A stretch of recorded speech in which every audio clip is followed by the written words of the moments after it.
మన ప్రభువును మన రక్షకుడైన యేసుక్రీస్తు వారి పరిశుద్ధ నామమున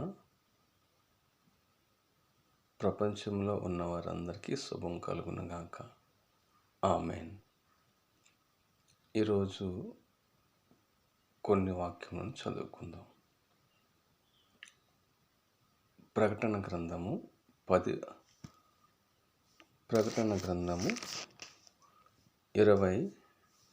22వ అధ్యాయము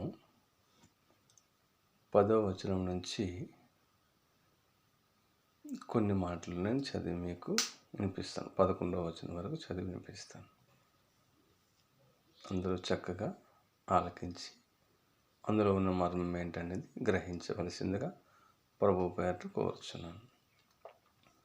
మరియు అతడు నాతో ఎలాగూ చెప్పాను, ఈ గ్రంథమందున్న ప్రవచన వాక్యములకు ముద్ర వేయవలదు, కాలము సమీపమై ఉన్నది. అన్యాయము చేయువాడు ఇంకను అన్యాయమే చేయనిమ్ము, అపవిత్రుడైన వాడు ఇంకనూ అపవిత్రుడిగానే ఉండనిమ్ము, నీతిమంతుడు ఇంకనూ నీతిమంతుడిగానే ఉండనిమ్ము, పరిశుద్ధుడు ఇంకనూ పరిశుద్ధుడిగానే ఉండనిమ్ము. ఇదిగో త్వరగా వచ్చుచున్నాను. వాని క్రియ చొప్పున ప్రతి వానికిచ్చుటకు నేను సిద్ధపరచిన జీతము నా యొద్ద ఉన్నది. నేనే అల్ఫయు ఓమెగయు, మొదటివాడను కడపటివాడను, ఆదియు అంతమునై ఉన్నాను.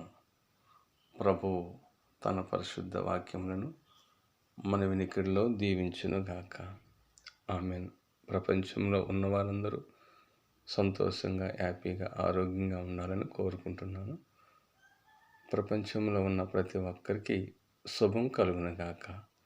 మన ప్రభువును మన రక్షకుడైన సర్వోన్నతుడైన దేవుని కుమారుడైన యేసుక్రీస్తు నామమున మీ అందరికీ శుభములు ప్రకటిస్తూ ఉన్నాను. ఆమెన్.